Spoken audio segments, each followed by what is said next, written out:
Hello everyone, good morning. कैसे हो आप सभी लोग? उम्मीद करती हूँ आप सब अच्छे होंगे। तो आज मैं एक टॉपिक लेके आई हूँ जो सीटेट के में जो ईवीएस का पोर्शन है ना, उसके पॉइंट ऑफ व्यू से काफ़ी ज़्यादा इम्पॉर्टेंट है। ईवीएस में जो है आपने काफ़ी ज़्यादा इम्पॉर्टेंट है। तो जो है ये मैंने जो टॉपिक लेके आई हूँ, जो फोर्थ क्लास की एनसीईआरटी है, उसमें आपने नंदू हाथी के बारे में सुना होगा। ठीक है, तो आज हम नंदू हाथी के बारे में हम कुछ फैक्ट जानेंगे। और आज हम पढ़ेंगे मधुबनी पेंटिंग के बारे में भी पढ़ेंगे, जो बिहार में काफ़ी ज़्यादा ना प्रचलित है। और मधुमक्खियों के बारे में भी पढ़ेंगे। ठीक है, मधुमक्खियों के बारे में भी कुछ हम नॉलेज देखेंगे आज। तो सबसे पहले आज हम लोग पढ़ते हैं। आपको अब उम्मीद करती हूँ और आप लोगों से कहती भी हूँ कि आप एक ना पेपर और एक पेन लेके बैठें। जितने भी पॉइंट हैं, सारे पॉइंट मैंने बहुत ही इंपॉर्टेंट लिए हैं, एक भी पॉइंट मिस ना करें। ठीक है, क्योंकि एग्ज़ाम में आप लोगों को पता है कभी कभी क्वेश्चन कोट करके दे देता है। तो जब आप लोगों को सारे पॉइंट याद रहेंगे, सारे पॉइंट पता रहेगा, तभी भी आप उस क्वेश्चन के, उस कोट क्वेश्चन के जो है उत्तर दे पाएंगे। तो जो हम बढ़ते हैं अब। ठीक है, एक बड़ा हाथी एक दिन में जो है 100 किलो से ज़्यादा झाड़ियाँ और पत्ते खा लेता है। कितना खा लेता है? 100 किलो। ठीक है, एक दिन में 100 किलो से ज़्यादा झाड़ियाँ और पत्ते खाता है। कभी कभी एग्जाम में आपने प्रीवियस ईयर पेपर उठा के आप लोग देखेंगे तो उसमें भी ऑप्शन में आया है कि 200 kg से ज़्यादा, 100 kg से ज़्यादा, 300 kg से ज़्यादा। ठीक है, तो आप लोग याद रखिएगा कि 100 kg। ठीक है, कितना बार बार कह रही हूँ इस चीज़ को, 100 kg से ज़्यादा। ठीक है, और एक जो हाथी जो है काफ़ी, आप लोगों को लगता होगा ये तो काफ़ी विशाल है, बहुत ज़्यादा सोता होगा, बहुत मंद मंद चलता है। ठीक है, मस्त होके। तो ये जो है ना, एक दिन में केवल दो से 4 घंटे ही सोता है ये एक दिन में। ठीक है, तो ये जो है 2 से 4 घंटे ही सोता है, ज़्यादा आराम नहीं करता है, बहुत कम रेस्ट करता है ये। ठीक है, इस भी चीज़ को आप लोग ध्यान से याद रखिएगा। नेक्स्ट बढ़ते हैं हम। हाथी जो है पानी में खेलना उसे बहुत ज़्यादा पसंद है। ठीक है, हाथी को पानी और कीचड़ में खेलना बहुत अच्छा लगता है, क्योंकि इसके शरीर को ना ठंडक पहुंचती है। आपको पता है गर्मी के मौसम में हाथी किस कलर की होती है? ब्लैक कलर की। तो गर्मी के मौसम में ना इसे ज़्यादा बहुत ज़्यादा गर्मी होती है, तो जिससे ये कीचड़ में और पानी में जब खेलता है तो इसके शरीर को ठंडक मिलती है। ठीक है, ये पॉइंट देखिए हमने हाईलाइटेड कर रखा है, तो इसको आप लोग ध्यान रखिएगा। ठीक है, इसके शरीर को ठंडक मिलती है, पानी और कीचड़ में से खेलना बहुत ही पसंद है। हाथी के झुंड में कितने हथिनियाँ और बच्चे होते हैं? 10 से 12। कितने होते हैं? 10 से 12 हथनियाँ और बच्चे होते हैं। ठीक है, इस चीज़ को भी आप लोग ध्यान रखिएगा। आप इसे नोट डाउन करिए, कोई भी पॉइंट आप लोग मिस नहीं करेंगे। ठीक है, मैं बार बार कह रही हूँ इस चीज़ को। और हम नेक्स्ट बढ़ते हैं। हाथी के जो है कान काफ़ी बड़े होते हैं। ठीक है, ये कान जो है इनके पंखे, अपने कानों से ना पंखे करते हैं। जैसे हम गर्मी जब हमें होती है तो गाँव में आप लोग देखें, हम लोग पंखे करते हैं, जैसे हमें हवा लगता है। ठीक है, उसी तरह से ये इनके पास क्या होता है, इनके जो कान है काफ़ी बड़े होते हैं, तो ये अपने कानों का इस्तेमाल जो हवा करने के लिए करते हैं। ठीक है, ये अपने कानों को हिलाकर ये हवा करते हैं, जिससे इनकी गर्मी जो है थोड़ी कम होती है, इनके कान। ठीक है, इस चीज़ को देखिए हमने हाईलाइटेड कर रखा है, तो आप इसको जो है ध्यान रखिएगा। ठीक है, इसलिए मैं कह रही हूँ ध्यान, क्योंकि जो कोर्ट के क्वेश्चन होते हैं, अगर हमें एक भी पॉइंट अगर हमने मिस किया, एक भी अगर हमने पॉइंट जो मिस किया, तो हमारा क्वेश्चन गलत हो जाता है। तो इसलिए हमें सारे क्वेश्चन पता होने चाहिए। आपको पता है एग्जाम में जब क्वेश्चन जो है टफ बनाने होते हैं तो वो कोर्ट की तरह देते हैं।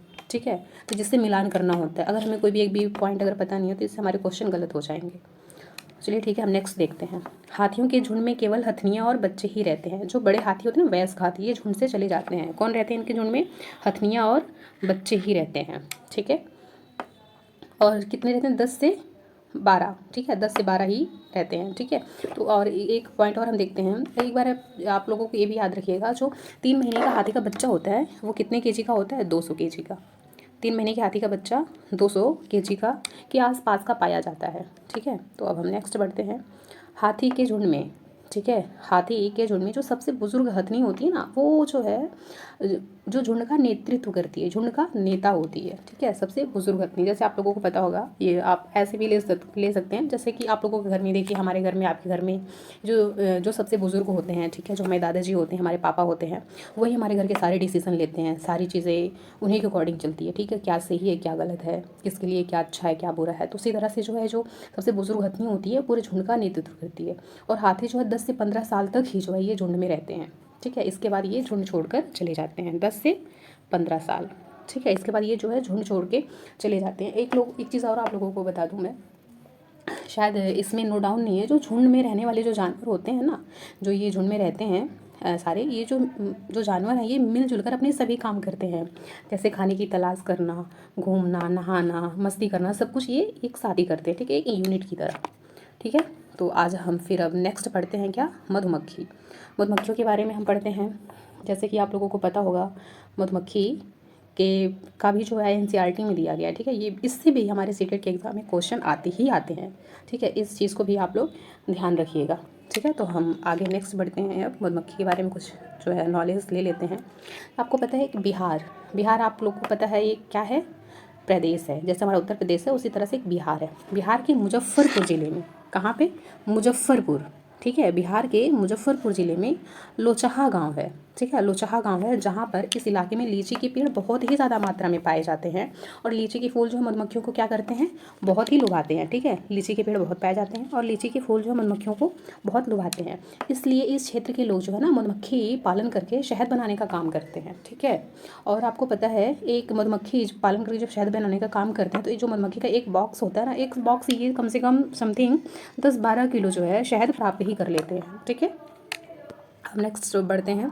लीची के फूल के खिलने का समय आप लोगों को, ठीक है, लीची के फूल जो है खिलने का जो समय है ये फरवरी माह में खिलते हैं। ठीक है, और अक्टूबर से दिसंबर में जो है मधुमक्खी जो है ना अंडा देने का कार्य करती है।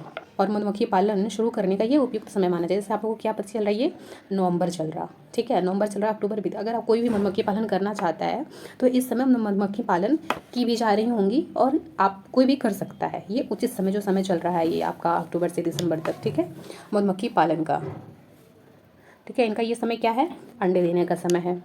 और जो है आपको हर छत्ते में एक रानी मधुमक्खी होती है। क्या होती है, एक रानी मधुमक्खी होती है जो सिर्फ अंडे देती है। ठीक है, और छत्ते में नर मधुमक्खी भी होते हैं जो एक काम छोड़कर कोई भी काम नहीं करते हैं। ठीक है, वो आप लोगों को पता होगा। ठीक है, अब नेक्स्ट बढ़ते हैं हम।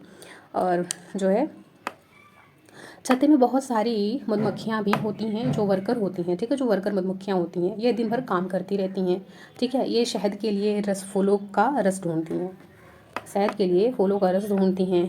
जब किसी मधुमक्खी को रस मिल जाता है तो वह एक तरह का ना डांस करती है। ठीक है, जब किसी मधुमक्खी को रस मिल जाता है तब वो एक प्रकार का डांस करती हैं, जिससे सारी मधुमक्खियों को पता हो जाता है। फिर वो इकट्ठा होके फिर वो रस को इकट्ठा करती हैं। जैसे आप लोगों को एक कहावत आप लोगों ने सुनी होगी, खग जाने खग की ही हाल। ठीक है, तो हम नेक्स्ट बढ़ते हैं। मतलब जो ये जानवर हैं, जो ये पक्षी होते हैं, इनकी भाषा इन्हीं को समझ में आती है। ठीक है, और हम नेक्स्ट बढ़ते हैं। काम करने वाली मधुमक्खियाँ इस रस से शहद बनाती हैं। क्या करती हैं, जो ये फूलों के जो रस को इकट्ठा करती हैं, इस रस से क्या करती हैं, ये शहद बनाती हैं। छत्ता बनाने का काम भी इन्हीं वर्कर मधुमक्खियों का ही होता है। बच्चों का जो है, बच्चों को पालने का काम भी इन्हीं बेचारी मधुमक्खियों का होता है। जो बच्चे होते हैं, जब रानी मधुमक्खी अंडा देती है तो जो बच्चे होते हैं उनका पालन पोषण कौन करती हैं, ये जो वर्कर मधुमक्खियाँ हैं यही उनका पालन पोषण ही करती हैं। और रानी मधुमक्खी जो है सिर्फ अंडा देती है।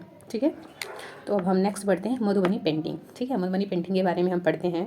एवं आपको पता है मधुबनी पेंटिंग जो है बिहार में बहुत ज़्यादा प्रचलित है। ठीक है, बिहार राज्य में बहुत ज़्यादा प्रचलित है। तो इसके बारे में 1-2 पॉइंट है जो हम देख लेते हैं। बिहार में मधुबनी जिला है। ठीक है, जैसे आप लोगों को पता है, हमने बताया बिहार एक क्या है, प्रदेश है। तो बिहार में एक मधुबनी नाम का एक जिला है। ठीक है, वहाँ पे जो है त्योहारों एवं खुशी के मौके पर वहाँ के घरों के जो है ना, घरों की दीवारों और जो आंगन है उसमें खास तरह की चित्रकारी की जाती है।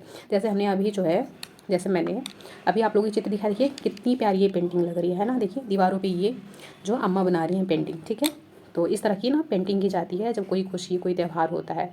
और ये जो है, यह चित्र जो है ना पिसे हुए चावल के घोल में रंग मिलाकर बनाए जाते हैं। पिसे हुए चावल के घोल में रंग मिलाकर बनाए जाते हैं। अब वो रंग जो है कौन कौन से रंग होते हैं, चलिए ठीक है, रंगों के बारे में जान लेते हैं हम। ये जो रंग होते हैं ना, नील का, हल्दी, फूल, पेड़ों आदि के जो है ना रंगों का इस्तेमाल किया जाता है। और इनमें जो जो चित्र होते हैं, जैसे भी हमने आप लोगों को चित्र दिखाया था, वो अम्मा कितना प्यारा जो है दीवार पे पेंटिंग बना रही थी। इसमें इंसान, जानवर, पेड़, फूल, पक्षी, मछलियाँ आदि जो है जीव जंतुओं के साथ ये बनाए जाते हैं, चित्रकारी की जाती है। ठीक है, तो नेक्स्ट बढ़ते हैं हम। बस इतना ही है दोस्तों। अगर आप लोगों को पसंद आया होगा तो आप लोग हमें ज़रूर बताएंगे। बस इसी के साथ हम अपनी पढ़ाई को विराम देते हैं। जय हिंद।